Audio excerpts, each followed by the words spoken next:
चुनाव है। अब देखिए ना, अब लोग तो कंपैरिजन करते हैं, कंपैरिजन होता है पार्टियों का। तो सारी पार्टियों को समय समय पर राज करने का मौका मिला।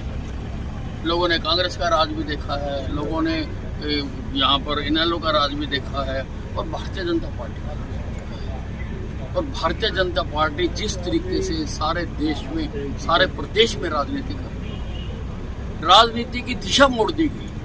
पहले राजनीति होती थी नारे देके, वादे करके, झूठे बातें करके, वो राजनीति होती है। अब राजनीति होती है विकास की। अब काम करते हैं, और हमारी सरकार ने काम किया है और काम कर रहे हैं। तो हम उस काम का जो है वो शाबाशी जनता से लेने के लिए आए हैं। लेकिन विपक्ष कह रहा है कि काम हुए, गढ़ की बात की जाती है यहाँ पे, लेकिन गड्ढे ही गड्ढे। नहीं, विपक्ष का ऐसा है, उनका जो थोड़ी सी आई साइड ठीक है। काम जो है, काम तो खुद बोल रहे हैं। आज से पहले इतने काम हुए ही नहीं, काम खुद बोल रहे हैं सारे। कांग्रेस जो है इस चुनाव प्रचार के दौरान ये कह रहे हैं कि अगर वो जीतते हैं तो भूपेंद्र सिंह हुड्डा जो है तीसरी बार मुख्यमंत्री बनेंगे। आप बताइए, ऐसा कौन सा संविधान है? ये एमएलए तो हमारे ज्यादा, और एक एमएलए के जीतने से भूपेंद्र सिंह हुड्डा मुख्यमंत्री बन जाएंगे। 2024 के लिए 24 का चुनाव थोड़ा हो रहा है, ये उपचुनाव हो रहा है। इस उपचुनाव में एक आदमी के जीतने से भूपेंद्र सिंह हुड्डा कैसे मुख्यमंत्री बने? और भूपेंद्र सिंह हुड्डा तो सारी जिंदगी मुख्यमंत्री नहीं बने, लोगों ने देख लिया।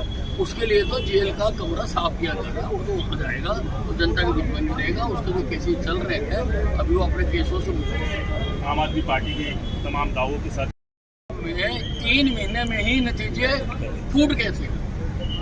मुख्यमंत्री अपनी विधानसभा हार गया था जब लोकसभा का चुनाव हुआ, और आम आदमी पार्टी पूरी तरह से वहां से हार गई। लोगों को जो एक गुब्बारा था ना, वो गुब्बारा फूट गया। आम आदमी पार्टी को लोग अच्छी तरह से देखते हैं। स्वास्थ्य सेवाओं को लेकर भी बड़े सवाल है आम आदमी पार्टी। ये कितनी बेहतर नहीं है, दिल्ली में तो उन्होंने जो काम किए हैं वो एक तरह से मिसाल बना दी, लेकिन यहाँ काम हो रहा है। केजरीवाल तो सारे दुनिया को बेवकूफ बना सकते हैं। हरियाणा की जनता इतनी सजग है, हरियाणा को बना सकते हैं। उनका माल यहाँ बिकने वाला नहीं है, तो और जगह पर अपना माल बेचकर काम चला रहे हैं। यहाँ उनका कोई खरीदार नहीं। नशे की तो हमने नकेल कस, हमने बदमाशों के खिलाफ नकेल कस। सारे हरियाणा में जितनी कार्रवाई हम कर रहे हैं उतनी तो आज तक कोई नहीं है। ये तो आश्रय देते थे, हम उनके घरों में घूमते थे वो, और हम तो उनके पीछे भाग रहे हैं, पकड़ रहे हैं उनको जहाँ से मिल रहे हैं, बिलों से निकाल कर उनका काम कर रहे हैं। और आप देखिए कितनी संपत्तियां हमने अटैच कर दी, कितनी संपत्तियां हमने उनकी कर दी। अब तो हमारा सीधा कहना है कि जहाँ तो गुंडागर्दी, बदमाशी और नशा छोड़ दो, जहाँ मेरा हरियाणा छोड़ दो। इसके अलावा मोदी को किस तरह से बीजेपी देखती है, क्योंकि हल्के में तो लिया नहीं जा सकता। देखिए, उनके अनुभव को जनता जानती है। जनता जब देखती है ना, वो सारा कैरेक्टर देखती है। जब वो ग्रीन ब्रिगेड के चीफ रहे और जो कुछ काम वो करते थे और जो कुछ उन्होंने किया है, वो उनके खून के अंदर है, वो निकला नहीं है, उनको मौका नहीं मिल रहा।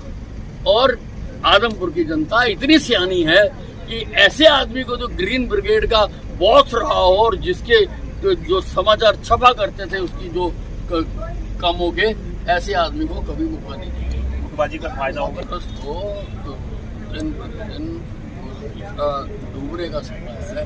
कभी एक गया, कभी दूसरा गया। इस दिल के टुकड़े हजार हुए, कोई यहाँ गिरा, कोई वहाँ गिरा, बहते हुए आंसू रुक न सके, कोई यहाँ गिरा, कोई वहाँ गिरा। कांग्रेस के बीजेपी यहाँ उठेगी, वो कमल खिलेगा। नहीं, हम अपने काम के बल पर, हम इनका तो खत्म हो ही चुके हुए हैं। ये हमारे सामने कोई पार्टी नहीं। विष्णु और बीजेपी साथ आने से मार्जिन को किस तरह से? नहीं, मार्जिन बहुत बढ़ेगा, इसका बहुत मार्जिन बढ़ेगा। क्या है इस जो परंपरा चली आ रही है उसी तक कहीं ना कहीं? मैंने आपको बताया ना कि आज जो है सारे देश की राजनीति की दिशा और दशा को बदल दिया है पार्टी। आज लोग पार्टियों के कैरेक्टर को देखते हैं, पार्टियों के जो उन्होंने पिछले समय में काम किए हैं उसको देखते हैं। और कांग्रेस ने क्या कुछ नहीं किया इस देश में। क्यों लोग इसको देखें? आज जो हम सारी चीजें भुगत रहे हैं वो 70 साल इनका जो इन्होंने बेड़ागर करा है उसी के कारण तो भुगत रहे हैं। अब लोग क्यों दोबारा उसी खड्डे में जाएंगे? उसमें से निकले हैं बात। अब सारा देश रफ्तार से आगे बढ़ रहा है, काम हो रहा है, हर क्षेत्र में, हर वर्ग में जात पात को छोड़कर हम काम कर रहे हैं। अब लोग क्यों नहीं काम की तरफ जाएंगे? लोग दोबारा देश को खड्डे में क्यों लगेंगे? राहुल गांधी गिरफ्तार पकड़ते दिखाई दे रहे हैं, देश छोड़ो यात्रा शुरू की हुई है। राहुल गांधी, ये जो उनके चेहरे पर दाग लगा हुआ है कांग्रेस पार्टी के चेहरे के ऊपर, देश को तोड़ने की, क्योंकि देश को तोड़ना इनके डीएनए में। देश आजाद हुआ, इनके हाथ में पावर आई, सबसे पहले इन्होंने देश के 2 टुकड़े किए, देश को तोड़ा।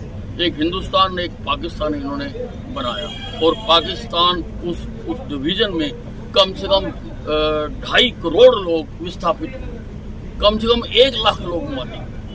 फिर 1984 में मौका आया और इन्होंने, आप देखो कितना कत्लेआम कराया। लगभग रिकॉर्ड के मुताबिक 3400 निर्दोष सरदारों का कत्ल किया गया। तो इनके चेहरे के ऊपर वो धब्बा लगा हुआ है कि ये तो देश तोड़ो पार्टी है।